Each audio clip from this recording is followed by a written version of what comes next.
I had thought that it would give us a 5 to 10 year advantage. And that was my technical calculation. And of course, I was wrong again. It looks like China's within 6 months of us now, based on the DeepSeek V4 result. There's something called superintelligence, which is the point at which it's smarter than all of us. Many people in my industry think that this will occur within 10 years. Let's imagine they get there first. And as part of that superintelligence, they figure out some attack vector against America that we cannot imagine right now.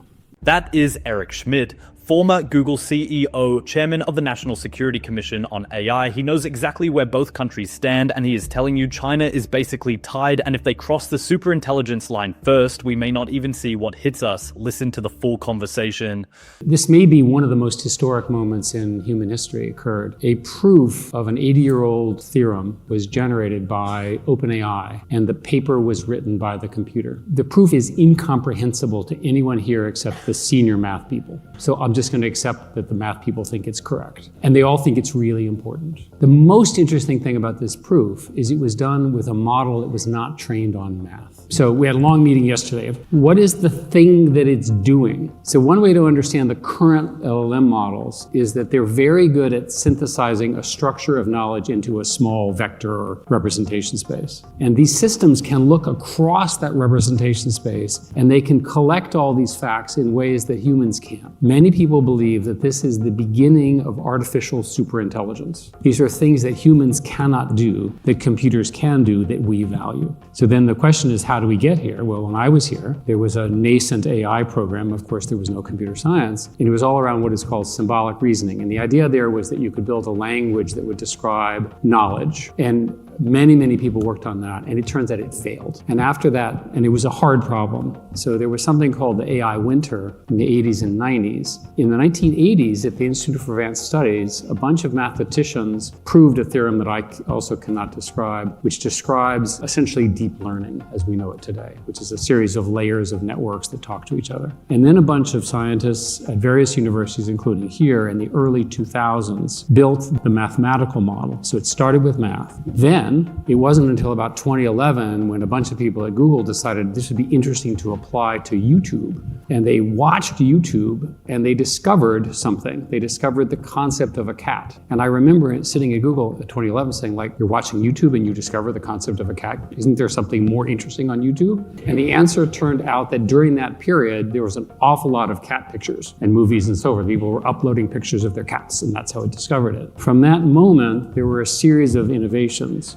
And the most important ones were in 2015, something called reinforcement learning was used by DeepMind to win a game called AlphaGo, which was thought to be incomputable. That was a big deal, and I know because I was there. In 2017, Google published a paper called Attention is All You Need, which showed algorithmically how you could take the math and do it in parallel on computers. That single paper spawned what you know of today, and then that created the competition, which then moved very quickly, because now you've got money and people, and you've got a computer architecture and an awful lot of computing, and that's how it happened. So the guy who was running Google back when this was still discovering cat videos is now saying we have crossed into artificial superintelligence. A model not trained on math just solved an 80-year-old theorem and wrote the paper itself. Nobody in that room saw it coming, and now nobody can say where the ceiling is. For now, let's continue listening. The industry estimate is it needs somewhere between 90 and 100 gigawatts of power by 2030. For reference, the average nuclear reactor, which we don't make in America largely, is 1 gigawatt. Right? That gives you a sense of the scale of the problem. There are plenty of people who are working on reducing the power costs. There's something called Jevons paradox, where when you lower the cost of something, you just use more. So in my community, even though all of that work of efficiency and lower cost is welcome, whether we're right or not, we still believe that this is going to happen. Why is this important? What's the limit?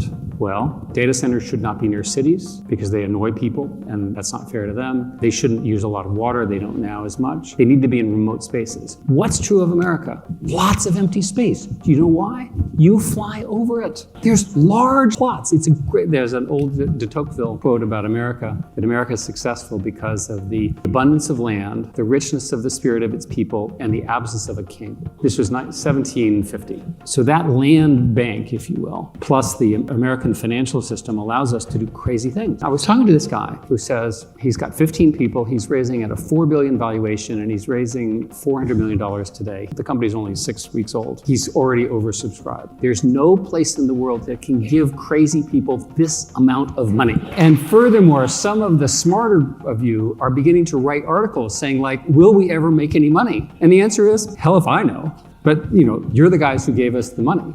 So it's okay. So in any case, to answer your real question, the data center limit is actually not physical, it's financial. You can build the data centers with your own power system. So all of the new data centers are essentially, the term is called behind the meter. They're off the grid because the grid can't support it. And it's not fair to people to raise their electricity rates. The interconnection queues, as they're called, are now full for 7 years. All of the data centers that you hear about will be off the grid. There is an issue with the climate impact of these things because these are combined cycle turbines. Everybody understands that that's not good. And the best solution we've come up with is to build fully renewable data centers, which we're working on, which is hard but possible. 100 gigawatts. That's 100 nuclear power plants worth of electricity, all for AI, all built off the grid because the grid cannot handle it. He says, renewable is the plan, but admits it's hard. And while they figure that out, they are burning natural gas at a scale that makes climate targets look like a joke. Now listen. I'm very concerned we are not meeting the competition and beating them globally. They are investing in science and technology and innovation at a rate to overcome America. What would it be like if China were the winner in all categories? AI, quantum, so forth and so on. Start thinking about conflict. America always seems to be in some kind of a war or not. We're getting ready over Taiwan. Here's the thought experiment. So there's something called superintelligence, which is the point at which it's smarter than all of us.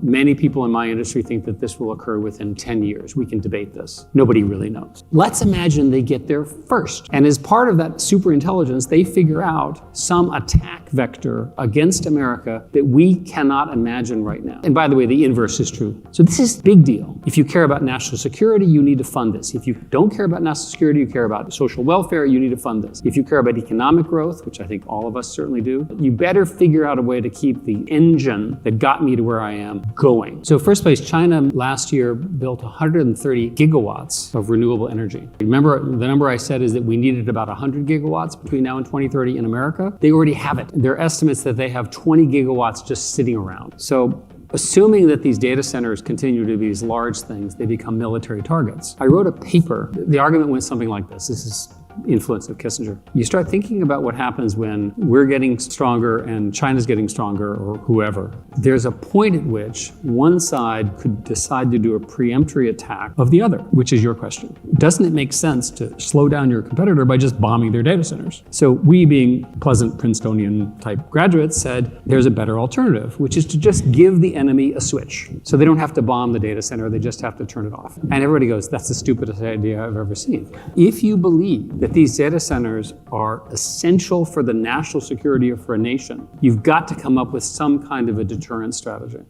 He just described a world where server farms become the new nuclear silos, first strike targets, and his big safety idea, the one he co-wrote with Henry Kissinger, is to hand the enemy an off switch and hope they use it instead of a bomb. That's the level of thinking, protecting the hardware running this thing. Listen to this. We know that the current stuff in the US is displacing low-level customer service jobs, and we know it's displacing the lower-level, entry-level jobs, which is a big deal for those people who are displaced. We have not yet seen mass effect of the white-collar workforce. It's going to happen in the next 5 years, and here's how it happens. There's a very good article yesterday by a friend of mine who runs Cloudflare, who wrote a very nice explanation that he runs a company which is growing at 30% a year, has huge valuation and so forth. He did 20% layoff. And he justifies his layoff by looking at the categories of workers, and he doesn't need this set of categories. And those specific categories are not sales, they're not engineering, they're a bunch of the infrastructure. So your decision, you should decide whether you think those people can be retrained or get new skills that are more consistent with what AI cannot do well. One way to say this is that this is the first technology that's really threatened white-collar work. 2/3 of the jobs in America are essentially human labor-centric. They require require hands or pressure or presence or so forth. And these are important jobs. So as long as robots don't really work, the impact will be manageable. The fear I have is that in 10 years, robotic revolution, which is much slower than America, than software, will in fact begin to displace those jobs. If that begins to occur, we're going to have a whole hell of a lot of problems for obvious reasons. And why do I say it's going to take that long? The US robotics industry is relatively slow and relatively expensive. In China, they have a company called Unitree, which builds a robot called R1, which I've ordered for $5,000. Look at the videos of what it can do. So that's what's coming. Now, it's dumb as you could imagine. The thing needs a proper brain. I mean, it's like the stupidest robot you could imagine, but that can be fixed over time. That's, I think, the real concern. The white-collar layoffs have already started, and he's telling you the wave is about to get real in the next 5 years. He then points to a $5,000 Chinese robot he personally ordered, says it's dumb now, but the brain is coming. Once that connects, 2/3 of the workforce that actually uses their hands stops being safe. Let's continue.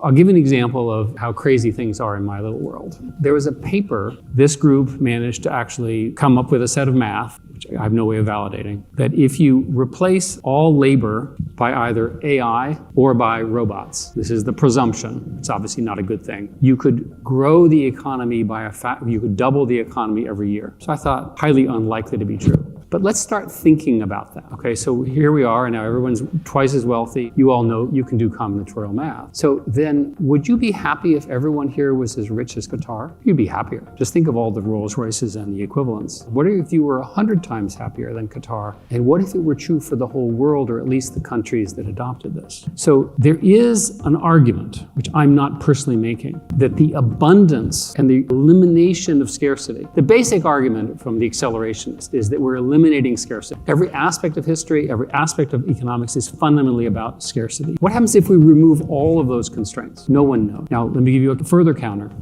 The US is growing at 2 to 3%. 3% is considered high. Chinese growth in its heyday was 10%. It's now down to 2 or 3%, and they're very upset. Let's imagine that all of the countries that we care about could grow at 15% a year. How would that feel? Because if the slope is what I just said, and that's a lot of ifs, relax. If the slope is not that, don't relax. If the slope is not fundamentally changed by the business improvements, economic improvements, the scientific improvements, the quality of life improvements that I'm describing, then we have screwed up collectively as a society. The slope is, very few people doubt that the slope is in the direction that you say. 15% a year, I don't think you'll get many people signing on to that. But there's a question of who owns the resources. It's not going to be equally distributed. We can't even conceive of a scenario in which it would be equally distributed. So there are going to be people left behind. Now, a reasonable answer is that society will be so rich that it can take care of the people that are left behind. My suggestion was this country is not very good at doing that. And that's where the worry comes from. That is essentially a political decision for a rich country. So the most likely scenario is that a smaller number of people, still a large absolute number, but a smaller number of people get more and more of the economic share of America because of this technology. Yes. That is a reasonable presumption. If you look at the market today, all the top value is in the tech sector. Furthermore, the stock market's gone up for the last 2 years basically because of all of the leading tech companies. So the amount of wealth creation is similar to that of the golden age. It's not good for society to have a Gini coefficient that's that imbalanced, right, for obvious reasons. That's a political decision. But I think it's obvious to me that the gains will not be uniformly distributed. He just laid out a scenario where you replace all human labor and the economy doubles every single year. Infinite abundance, no scarcity. Then he gets cornered on who actually gets that wealth and admits straight up it will not be evenly distributed, that the smaller group at the top captures more and more, and that this country has a terrible track record of taking care of the people left behind. And he calls it a political decision, but nobody is making that decision in our favor. Now, Eric Schmidt spent decades inside the machine that built this future. He is not a pessimist by nature, and still he stands on a stage at Princeton and tells a room full of alumni that China is right behind us, that white-collar work is about to evaporate, that the power demands alone are unfathomable, and that the only safety net he can think of is handing the enemy a kill switch. This isn't fear-mongering from the outside. This is the guy who helped set the whole thing in motion, and even he cannot tell you where it safely lands. If that doesn't worry you, I don't know what will. See you in the next video.